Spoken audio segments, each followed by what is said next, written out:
आप सबको मेरा प्यार भरा नमस्कार।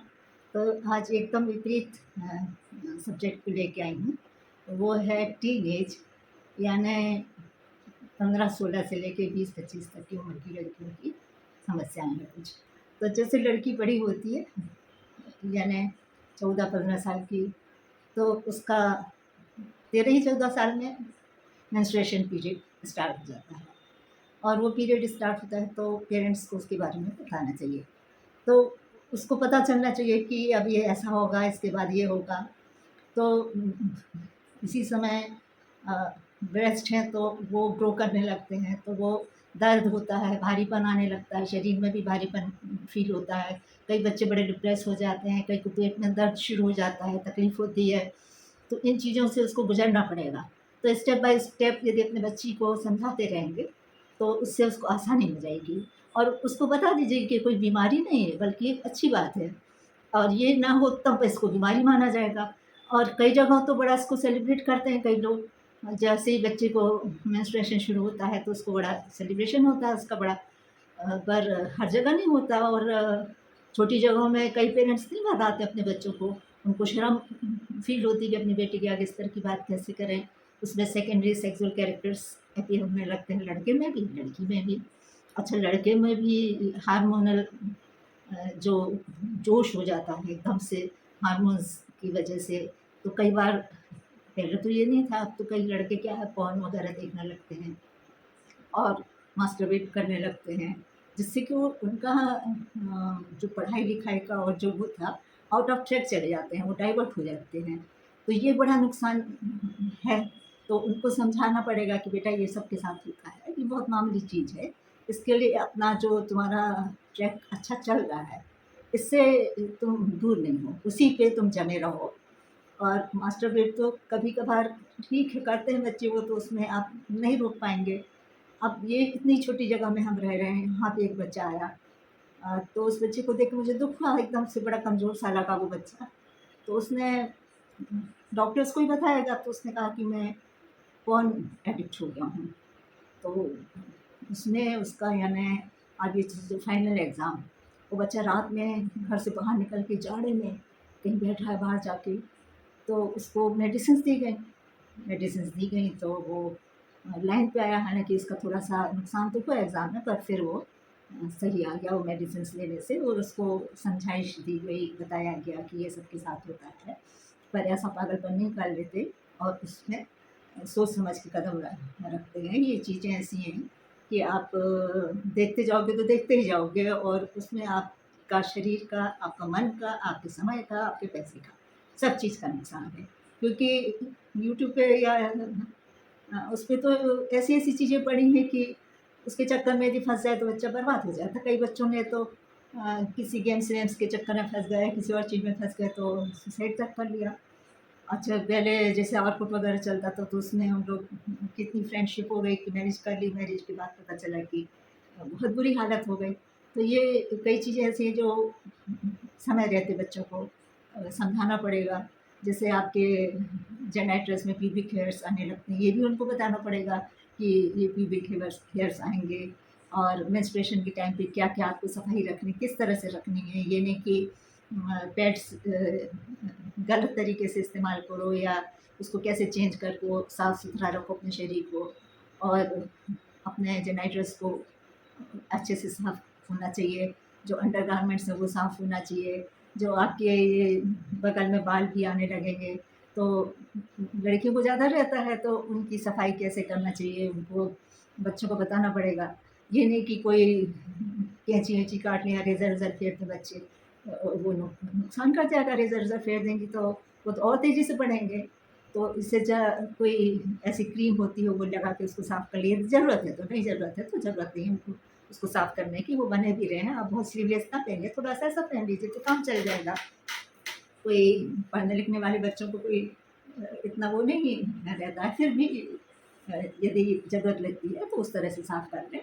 और जैसे नींबू है, नींबू में दही और नींबू मिला के अच्छे बगलों में लगाएँगे तो साफ-सुथरे बने रहेंगे, बाल थोड़े बहुत जो आते हैं वो ऐसा नहीं होगा, वो हिस्सा साफ रहेगा। और अपने जेनेटिक्स को साफ करना, क्लीन करना है। और आपको जो अंडरगारमेंट्स जैसे ब्रा पहनती हैं लड़कियाँ तो सही उसका चुनाव होना चाहिए। तो ये माँ का कर्तव्य माँ को करना चाहिए इस तरह से कि वो सही तरीके से सही अ, उसमें यानी सही नाप की उसको ब्रा दिलवाइए, सही तरह से वो पहने उसको। और भी कई प्रॉब्लम्स हो जाती हैं, जैसे कई बच्चे तो ऐसे हो जाते हैं कि पहली नज़र में कोई लड़की को देखा या कोई लड़के को देखा तो उससे सब प्रेम करने बैठे और प्रेम करने बैठ गए तो बिल्कुल जान देने को उतारू हैं। तो वो समझाना पड़ेगा कि भाई आप अभी आपका रास्ता क्या है? पढ़ो लिखो, आत्मनिर्भर बनो, शादी-ब्याह तो हो जाएगा और अभी जल्दीबाज़ी में कर लिया आपने किसी और उसमें कर लिया, वो लव जिहाद हो गया या कुछ हो गया, ऐसी चीज़ हो गई तो वो तो ज़िंदगी बर्बाद है। तो ये चीज़ ना हो, आपको कोई अच्छा लगता है, पसंद आता है, उससे बातचीत करो, फ्रेंडशिप करो, बस। इससे आगे नहीं कि आपने 18 के हो गए तो आप ये सोचो कि हम तो बस शादी करने लायक हो गए, तो शादी कर लेंगे।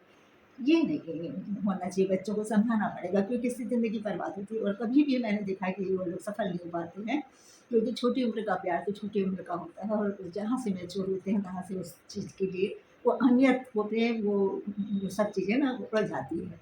क्योंकि बेसिक चीज़ तो है कि आपका जीवन सुखी हो, आप खुश रहें। पर ऐसे में आप सुखी खुश नहीं रह सकते, कई बार पेरेंट्स भी धुतकार देते हैं कि नहीं फिर हम तुमने अपने मन का कर लिया, अब तुम जानो तुम्हारा काम जाने। तो मैच्योरिटी बहुत ज़रूरी है और ये इसमें पेरेंट्स को बहुत ज़्यादा साथ देना चाहिए बच्चों का। अपने बच्चों को बहुत अच्छे से समझाइए कि पढ़ाई-लिखाई करो बेटा, तुम जिसको चाहते रहोगे हमेशा या तुम जिसको चाहती रहोगी, सारी चीज़ क्लियर करके।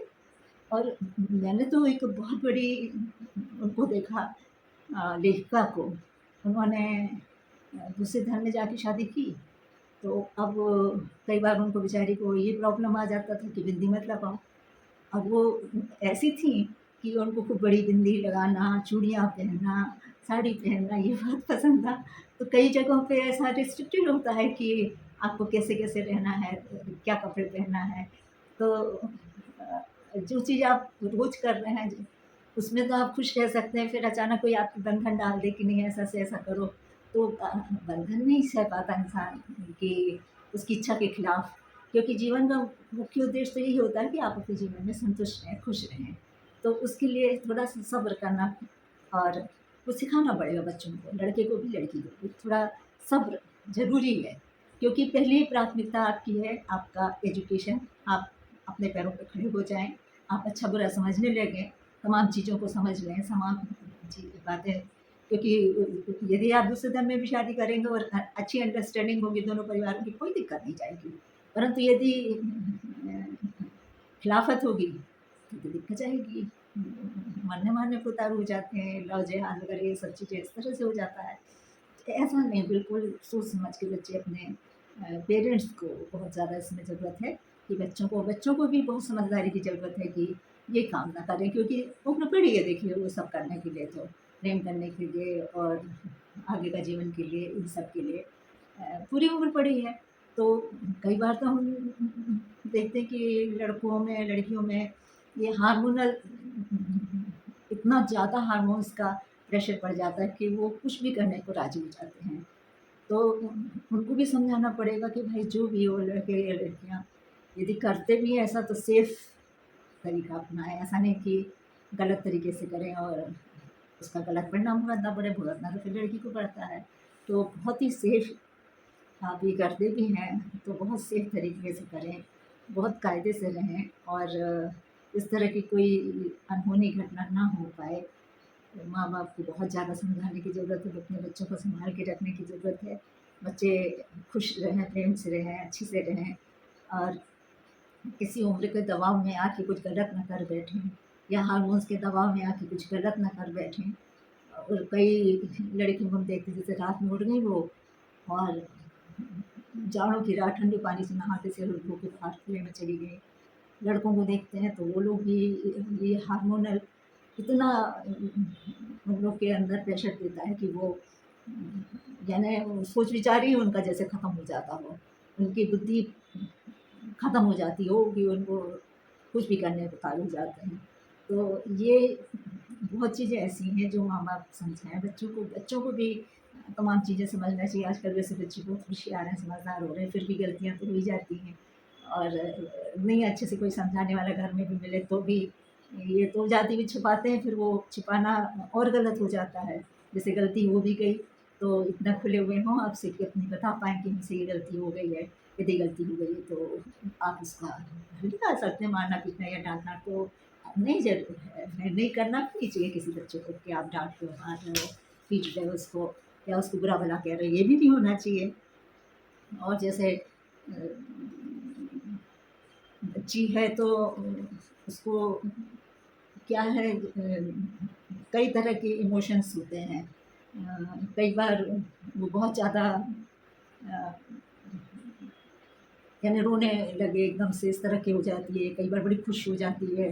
तो ये सब ये हार्मोन्स हैं जो इस टाइम जो हार्मोन्स बनते हैं वो सब होता है, उससे ऐसा तो वो मनस्थिति आप लोग को समझनी चाहिए और बच्चों को भी समझना चाहिए कि इस एज में ऐसा होता है कि मेंस्ट्रुएशन के टाइम पे पता चला कि वो बिल्कुल कई बच्चे तो बिल्कुल ही अ, बिस्तर से नहीं उठ पाते, उनकी इतनी तकलीफ़ होती है, तो इस तकलीफ़ के लिए कोई दवा है, तो वो दवा दी जा सकती है और उसके खत्म होते ही कुछ दिनों बाद वो बड़े उल्लसित हो जाते हैं, बड़े खुश और बड़े एनर्जेटिक हो जाते हैं। ये सब हार्मोन का ही खेल है जो इस तरह से एक बच्चे के संग होता है, तो मुझे तो लगता है कि बच्चों को भी बहुत ज़्यादा लड़कियों को, लड़कों को, दोनों को बहुत ज़्यादा समझना चाहिए इस चीज़ को और पेरेंट्स को भी अपने बच्चों को समझा के रखना चाहिए। कोई भी गलती हो किस भी तरह की, तो आप अपने बच्चों के साथ रहिए और बच्चों को भी अपने पेरेंट्स से कुछ सीखना चाहिए। कम से कम ये उनके स्वास्थ्य के लिए और आगे के जीवन के लिए बहुत ज़रूरी है। तो आज बस इतने कहना, आप सभी को फिर मेरा बहुत ज़्यादा नमस्कार।